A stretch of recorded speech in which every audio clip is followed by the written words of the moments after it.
قرآن پاک میں اللہ تعالیٰ نے اکثر اللہ اور رسول کو ساتھ ساتھ ذکر کیا، اطیعوا اللہ و اطیعوا الرسول من یطع اللہ و رسولہ۔ کل میں نے تھوڑا سا اس پہ بتایا تھا، تؤمنون باللہ و رسولہ، آمنوا باللہ و رسولہ، براءۃ من اللہ و رسولہ، اذان من اللہ و رسولہ، من یعص اللہ و رسولہ، من یشاقق اللہ و رسولہ۔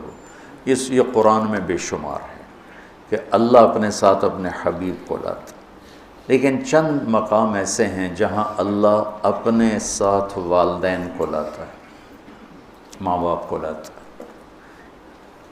اس کے علاوہ اللہ اور کسی چیز کو اپنے ساتھ ذکر نہیں، یا اپنے ساتھ اپنے حبیب کو ذکر کرتا ہے، یا پھر اس کے بعد اللہ تعالیٰ نے ماں باپ کو اپنے ساتھ ذکر کیا ہے۔ اس میں سے ایک مقام یہ ہے کہ اللہ تعالیٰ فرماتا ہے کہ اللہ کے ساتھ کسی چیز کو شریک نہ ٹھہراؤ اور والدین کے ساتھ احسان کرو، والدین کے ساتھ احسان کرو۔ وَقَضَىٰ رَبُّكَ أَلَّا تَعْبُدُوا إِلَّا إِيَّاهُ وَبِالْوَالِدَيْنِ إِحْسَانًا يَا بُنَيَّ لَا تُشْرِكْ بِاللَّهِ إِنَّ الشِّرْكَ لَظُلْمٌ عَظِيمٌ وَوَصَّيْنَا الْإِنسَانَ بِوَالِدَيْهِ۔ تو اللہ تعبدوا الا اللہ وبالوالدین احسانا، یہ قرآن میں کئی جگہ اللہ تعالیٰ نے اس کو اس طرح ذکر فرمایا کہ اپنے ساتھ والدین۔ تو اللہ تعالیٰ ارشاد فرما رہے ہیں کہ ایک تو میری ذات میں شریک نہ ٹھہراؤ، یہ حرام ہے، اور دوسرا کیا ہے؟ بالوالدین احسان۔ احسان کا کیا مطلب ہے؟ کسی کام کو اس کی سب سے عالی شان خوبصورت شکل میں ادا کرنا، اس کو احسان کہتے ہیں۔ ہمارے اردو میں احسان کا مطلب ہے کسی کے ساتھ کوئی بھلا کر دینا، بغیر کسی معاوضے کے کسی کے کوئی ایسی مدد کر دینا، اس کو احسان کہتے ہیں۔ وہ بھی ہے، وہ بھی اس میں شامل ہے، لیکن عربی میں احسان ہے مل احسان ان تعبد اللہ کأنک تراہ فإن لم تکن تراہ فإنہ یراک۔ احسان کیا ہے؟ کسی جو کام بھی کرے، اچھائی کا، بھلائی کا جو کام بھی کرے، اس کو اعلیٰ درجے پر کرنے کا نام ہے احسان۔ تو اللہ تعالیٰ یہاں ارشاد فرما رہا ہے کہ والدین کے ساتھ احسان۔ اچھا، ایک اس پہ ذرا غور کریں۔ اللہ تعالیٰ فرما رہا ہے آؤ میں تمہیں بتاؤں کہ حرام کیا ہے، ٹھیک ہے؟ کہتا ہے شرک نہیں کرنا ہے تو حرام ہے، اور والدین کے ساتھ احسان۔ یہ حرام کے نیچے کیسے آ گیا؟ کافی دیر میں اس کو سوچتا تھا کہ یہ ادھر تو اللہ کہہ رہا تعالوا اتل ما حرم علیکم ربکم، آؤ میں تمہیں بتاؤں کہ حرام کیا ہے۔ اللہ تشرکوا بہ شیئا، شرک نہ کرو، ٹھیک سمجھ آ گئی۔ وبالوالدین احسانا، اس کو پچھلے جملے سے یا تو نکالیں، یہ نیا جملہ ہے، اس کے نیچے لائیں تو پھر کیا مطلب ہے کہ پیچھے تو اللہ شروع کر رہا ہے، تو میں بتاتا ہوں حرام کیا چیز ہے، شرک، ٹھیک، اور والدین کے ساتھ احسان۔ تو اگر ہم ظاہری نظر سے دیکھیں اور غور نہ کریں تو یوں لگتا ہے جیسے والدین کے ساتھ احسان بھی حرام ہے۔ میری بات سمجھ میں آئی؟ ہے نا ایسا؟ ٹھیک ہے۔ ہاں، یہاں اللہ تعالیٰ بڑی عجیب طریقے سے ماں باپ کی عظمت کو بتا رہے ہیں کہ ماں باپ کے ساتھ صرف احسان ہی مطلوب ہے، اس سے نیچے جو ہوگا وہ حرام ہوگا، حرام سے نہیں نکل سکو گے۔ اللہ نے ماں باپ کا حق اپنے بعد رکھا ہے۔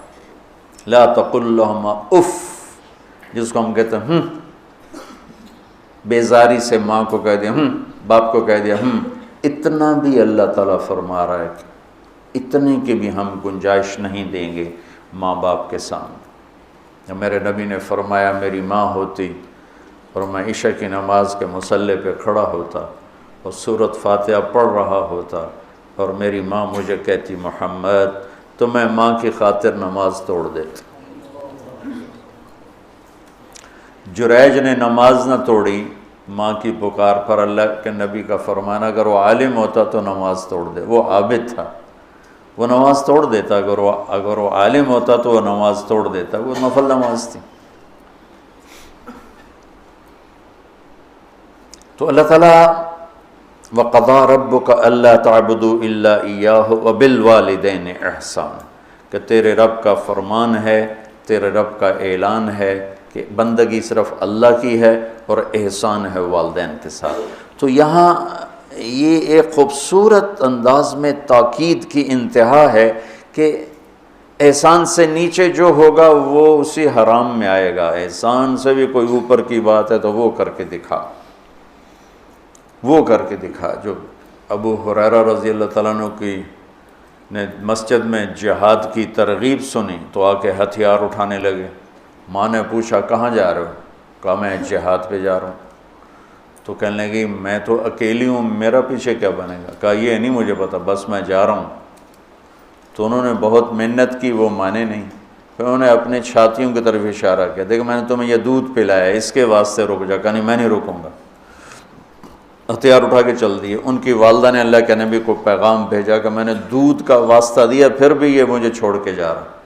تو ابو ہریرہ جب آئے تو آپ نے منہ یوں پھیر لیا، میں آپ کو بتا چکا ہوں کہ آپ کی ناراضگی کی نشانی تھی کہ آپ دیکھ کے منہ یوں پھیر لیتے، آپ نے منہ پھیر لیا۔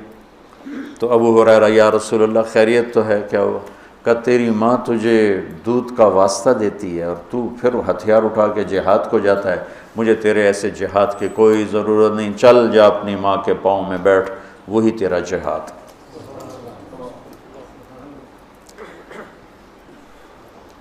کلاب بن امیہ جہاد میں چلے گئے، والدین دونوں بوڑھے تھے۔ تو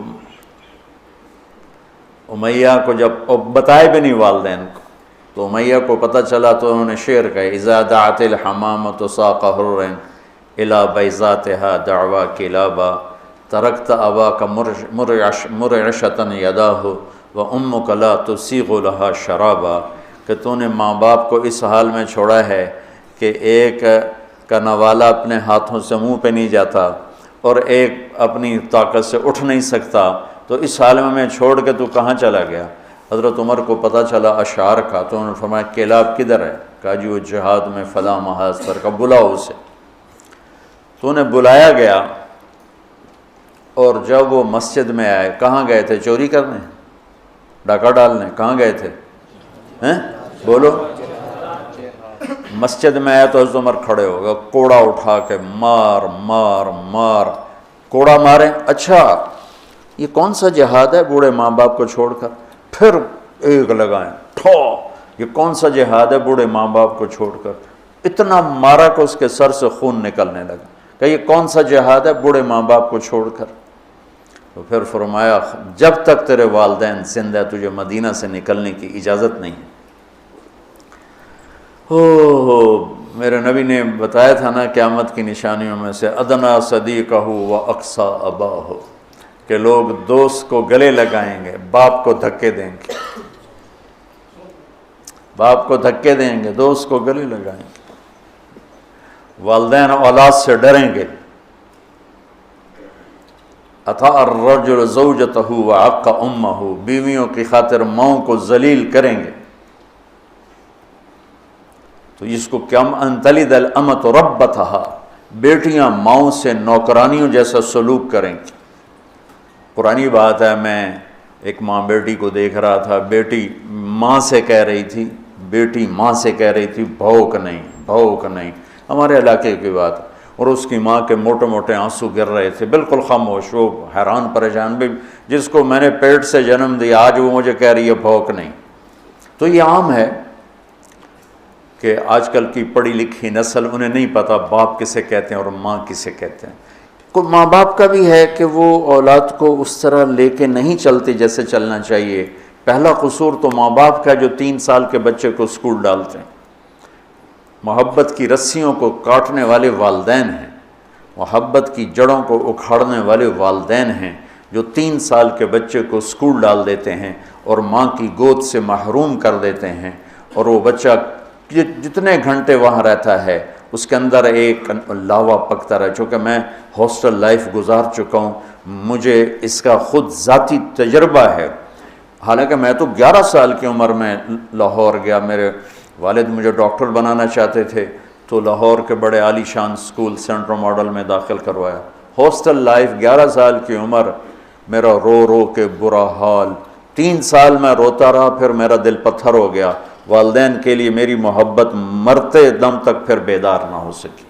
ہاں، تبلیغ میں لگنے کے بعد میں ان کا ادب، احترام، خدمت، سامنے نہیں بولنا، پوری اپنی جاں فشانی کے ساتھ ان کی خدمت، لیکن میرے دل میں ان کے لیے محبت کی شمع نہیں جل سکی کہ انہوں نے اسے خود بجھایا تھا۔ تو اس میں والدین آج کل بہت روتے ہیں، لیکن اس میں ایک بہت بڑی وجہ خود والدین بھی ہیں کہ وہ بچوں کو وہ ٹائم جو پہلے 10 سال والدین بچے کو دے دیں، ساری زندگی بچہ والدین کو دے دے، اور 3 سال کے بچے کو دھکا دے دیا۔ اب تو اسکولوں کا اشتہار ہے 18 ماہ کا بچہ بھی لے لیں، میں جمدے نال ہی لے لو، ماما نے چھٹی دے دے میں جم کے تھوڑی جھولی چ پا دوں۔ یہ میں کیا کروں، میرے دیس کا ڈاکٹر بھی تاجر ہے، وکیل بھی تاجر ہے، اور یہ علم والے بھی تاجر ہیں۔ جب کسی قوم پہ زوال آتا ہے تو ہر شعبے پہ آتا ہے۔ جب علماء تجارت دین کو بیچ رہے ہیں تو باقیوں سے کیا گل، جب ممبر ہی بک گیا ہے تو پیچھے کیا گل۔ سارے ایسے نہیں ہیں، سارے وکیل ایسے نہیں، سارے ڈاکٹر ایسے نہیں، سارے علماء ایسے نہیں، یہ اکثریت کی بات ہے۔ ہر طبقے میں چونکہ شر غالب ہے تو ہر طبقے میں وہ غالب ہے۔ تو میرا رب کہتا ہے کہ ایک میری ذات میں شریک نہ ٹھہراؤ، اور ایک والدین سے احسان سے نیچے ہمیں قبول نہیں، احسان تک پہنچو گے تو قبول ہوگا۔ آپ جنت میں تشریف لے گئے تو قرآن کی تلاوت سنی، آپ نے فرمایا کون کر رہے تلاوت؟ انہوں نے کہا جی حارثہ بن نعمان ہے۔ کہا ہے حارثہ بن نعمان؟ وہ تو مدینے میں ہے۔ کہا وہ ماں کا خدمت گزار ایسا ہے کہ جب قرآن پڑھتا ہے ساری جنت کو سنایا جاتا۔ وہ ماں کے کیسے خدمت گزار تھے کہ ماں کے کپڑے خود دھوتے تھے، بیوی سے نہیں دھلواتے تھے۔ ماں کے لیے سالن روٹی خود بناتے تھے، بیوی سے نہیں بنواتے تھے۔ ماں کے سامنے بیٹھ کے ان کو روٹی ہاتھوں سے کھلاتے تھے، ان کو خود نہیں کھانے دیتے تھے۔ ماں کے سر میں تیل لگاتے تھے، کنگھی کرتے تھے، جوئیں نکالتے تھے، یہ سارا کام وہ کرتے تھے۔ 2 صحابہ کے بارے میں آتا ہے کہ والدین ماں کی وہ خدمت کی جو کوئی نہیں کر سکا، ایک حضرت عثمان اور ایک حضرت حارثہ بن نعمان، عثمان بن عفان اور حارثہ بن نعمان۔ اور حضرت امام زین العابدین علیہ السلام اپنے والدہ کے ساتھ روٹی نہیں کھاتے تھے، اور یہ ہمارے ہاں تو ہم اجمی لوگ ہیں نا، بخیل لوگ ہیں، اب وکری پلیٹیں جو اپنی بوٹیاں پا لو، کوئی اور نہ کھا لوے۔ تو عرب کٹھا کھاتے تھے، کٹھے بیٹھ کے کھانا آج بھی تہذیب ہے۔ ہم نے قطر کے بادشاہ کے دسترخوان پہ کھانا کھایا، وہ اور لوگوں کے ساتھ مل کے بیٹھ کے کھا رہا تھا۔